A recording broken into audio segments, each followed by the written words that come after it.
Hey guys, what's up? This is Jack2505, and today I want to talk about Gears of War Eday, the franchise itself, and the direction it could be going in. We are just under a week away from the Xbox Developer Direct, which is on the 23rd of January, and there could be Gears news coming soon. Please like, share, and subscribe to the channel. Now, for you Gears heads that know me from my past Gears of War content on this channel, welcome back. For those of you that don't know me, welcome, and let me introduce myself.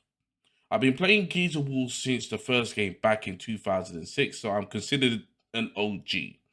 Playing Gears 1 to 3, mainly Horde, PvP in particular in Gears 1, I streamed a lot of Gears 4 and 5 on Twitch, and I made around 125 Gears 5 videos on Horde, Escape, game updates, etc. Since the confirmation of Gears of War Eday, the big conversations online has been release dates and now which platforms will Eday and the rest of the Gears games be on going forward. 2024 was a game-changing year for the Xbox Studio games, making their way to PlayStation, which was a massive thing. Games such as Pentiment, Hi-Fi Rush, Grounded, and Sea of Thieves are now available on PlayStation consoles due to the change in Microsoft's strategies.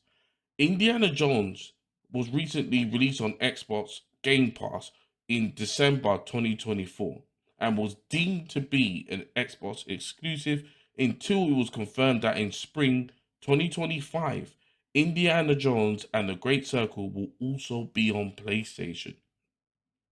YouTuber Nate the Hate, who's been pretty good with the predictions lately in the gaming world, has also leaked or confirmed that Halo will 100% be coming to PlayStation, and this has been highlighted even by IGN mentioning his leaks in their content, also confirming that Gears and Forza will follow suit.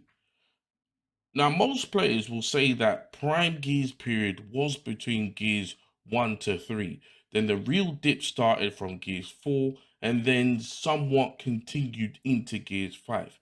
Gears 4 and 5 campaigns, they're okay, they're decent, but they're not on the same level as the original trilogy and has lost a little bit of that gritty edge. And popularity has dropped, and new generation of gamers who have not even embraced Gears or and the gaming world has more or less moved on to other games. And as Gears fans, we have to admit this. And even if you are the biggest Gears fan in the world, this franchise is not as popular as it used to be or as it could be, nowhere near. And this is coming from someone who's played all the Gears games for a great deal of time and has witnessed the decline. Gears of War games over the last 4 to 5 years have failed to dominate even its own platform, which is, of course, Xbox. I visited the Microsoft website to check the most played games on Xbox, and this is including Game Pass, by the way, and not a single Gears of War game is on that list. So, out of the 48 games, no Gears of War games listed. And you might think, oh, that's because the game's old. But as you can see on this list, there are plenty of old games on this list, some of them older than Gears 5, and are still some of the most played games on Xbox. Gears of War is not even dominating its own platform. So when we then look at the best rated games on Xbox, there are no Gears of War games until around 131 with Gears of War 3, then 134 with Gears of War 1. So Gears of War is not even highly rated on its own platform, doesn't even make the top 100. This is Gears 1 to 5, guys. 1 to 5. Gears 5 Steam numbers has always been low.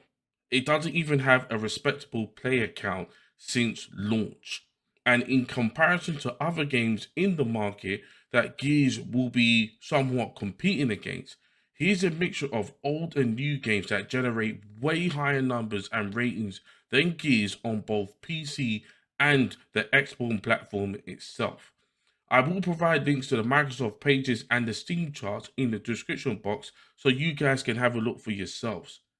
First and foremost, Gears of War Eday needs to be a good game and cause an impact on the gaming scene similar to what Space Marine 2 and Helldivers 2 has done within the last 12 months.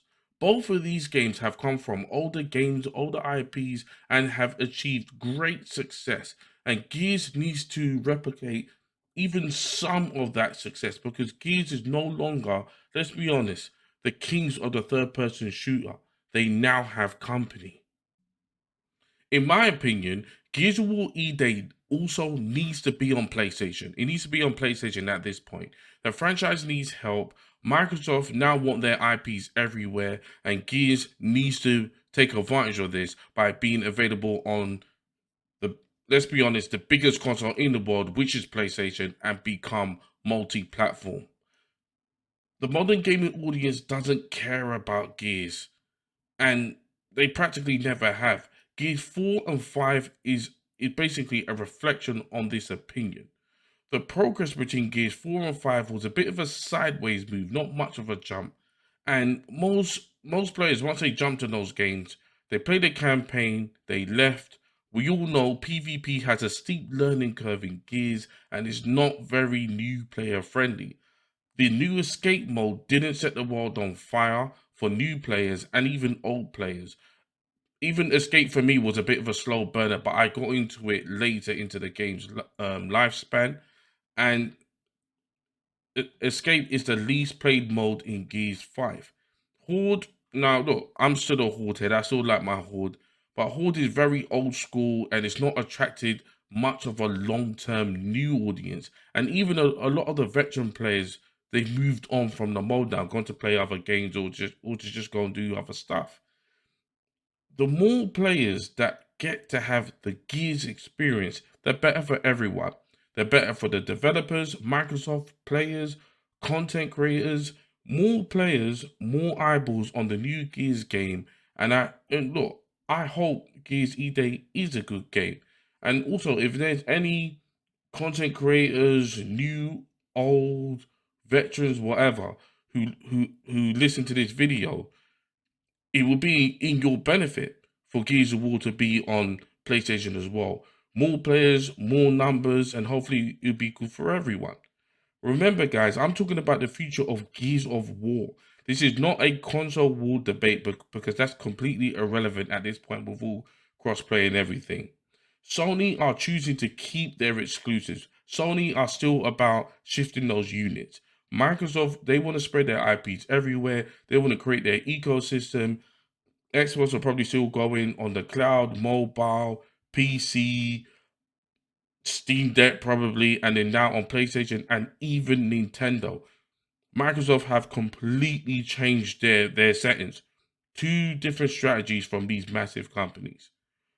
I want to know what you guys think in the comment section below. Let's wait for the Xbox Developer Direct, and if there's any Gears news, I will be covering it on this channel. Do you think Gears of War E-Day should be on PlayStation? Let me know in the comment section. And as I said before, guys, I definitely think it should. Thank you very much for making it to the end of the video. My name is Jack2505, and I'll see you in the next video.